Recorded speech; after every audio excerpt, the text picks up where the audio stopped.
Hey guys, so I just got my new hooks and I'm actually gonna install them over there, but I just wanted to show you what it looks like before I install them. So these are what they look like. They are just white kind of hanging hooks, so they can be used for whatever you want, you know, bikes, towels, tools, whatever you want. But I got the 6-pack of this, but I just want to show you kind of what it looks like when it's installed on the wall. So I'm going to,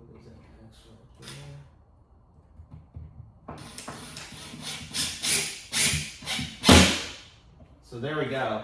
I only put in one screw right now, but I wanted to just show you guys kind of what it looks like on the wall. So there we go. That's what it looks like on the wall. I could use it to hang whatever I want. I mean, I could even put my power drill up there. But this is sweet. I mean, it's nice, and it comes with all the screws. It comes with all the screws for it, and the drywall, and the ones for if you're doing it in drywall or just the wall in general. But this is nice, and this is a good little rack right here, and it's super easy.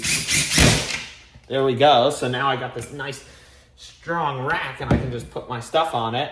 And so these are good. I like them. I got a whole pack of them here too. So I'm definitely gonna give that a thumbs up.